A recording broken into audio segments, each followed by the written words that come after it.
When it was Scarlowy's turn, he was glad to take the coaches out and meet old friends.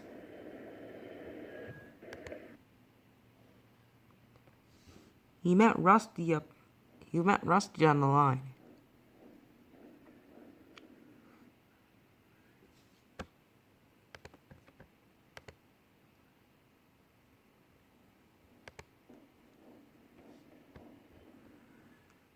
You know, if I couldn't see these old familiar faces and places, I'd think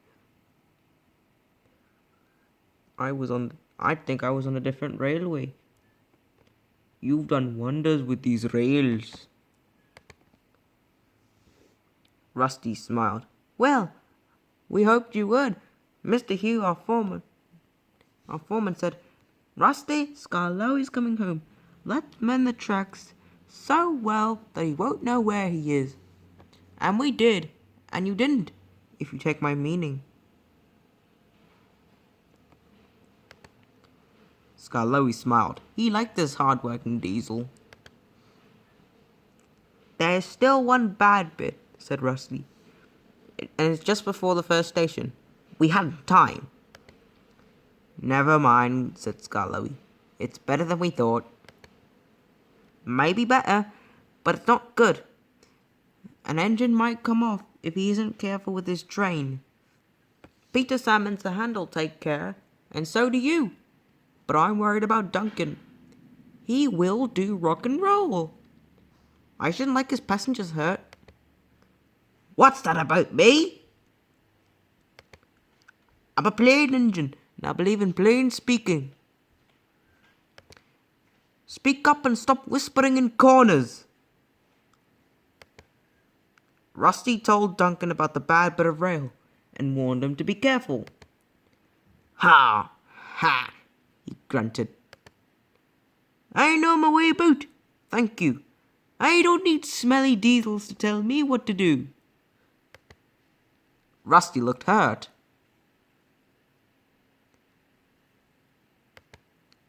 Never mind, comforted Scarlowy.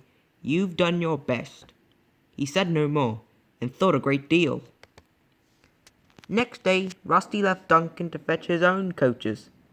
Duncan was cross, and he banged about the yard, and he clattered crossly to the station.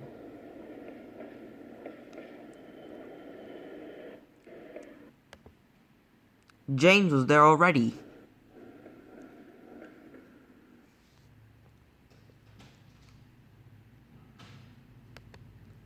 You're late, he snapped. I know, said Duncan. It's that smelly diesel's fault. He thinks he can teach me how to stay on the rails and then goes off leaving me to fetch my own coaches. You poor engine, sympathized James. I know a lot about diesels. One crept into our yard and ordered us about. I soon sent him packing. Duncan was filled with admiration. He didn't know that James was being boastful, and sometimes didn't tell the truth. Send him packing! Send him packing! He snorted Duncan.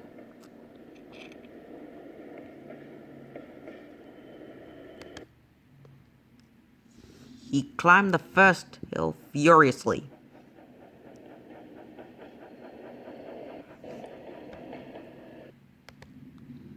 Well done, boy, said his driver. Keep it up. Soon they were nearing the first station. Duncan was pleased. Nothing's happened, silly old diesel, clever me, and he swaggered along, doing his rock and roll. Steady, boy, checked his driver. But it was too late. There was a tearing, cracking, crunching noise, and Duncan came off the rails bumpily. Sleepers and ballast, I'm off. And he was. I warned him, said Rusty. Duncan, I said, you take care on that bad bit of rail, bad bit of line. But all he did was to call me names. The little diesel refused to move. Mr. Hugh kept turning the handle. Come on, he said. Start up. No, Mr. Huser, I'm sorry to disoblige, but I won't help that Duncan. I'm ashamed of you, Rusty, scolded Skarloey. Think of the passengers. What are they to do? Oh, said Rusty. I forgot about them. I'm sorry, Mr. Huser. We must help the passengers. And his engine roared into life. Oh dear, said Duncan.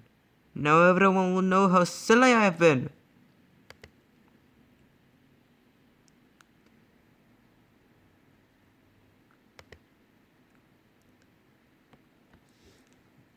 Soon Mr. Hugh with Rusty arrived.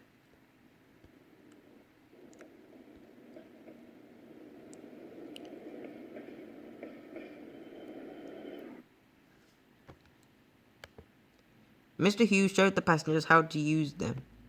Mr. Hugh and some workmen brought some rails to lever Duncan on the rails.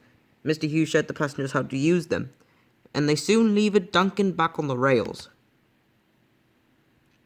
And for the whole journey, Duncan was extra careful, and he didn't rock and roll either.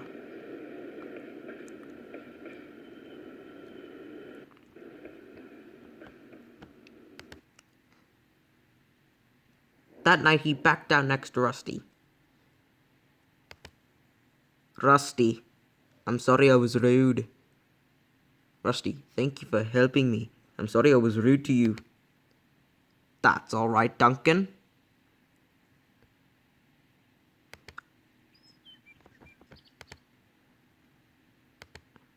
I wish all diesels were like you. Let's be friends. Suits me, said Rusty. When we get up early tomorrow, we'll fix that bad bit of rail first thing tomorrow.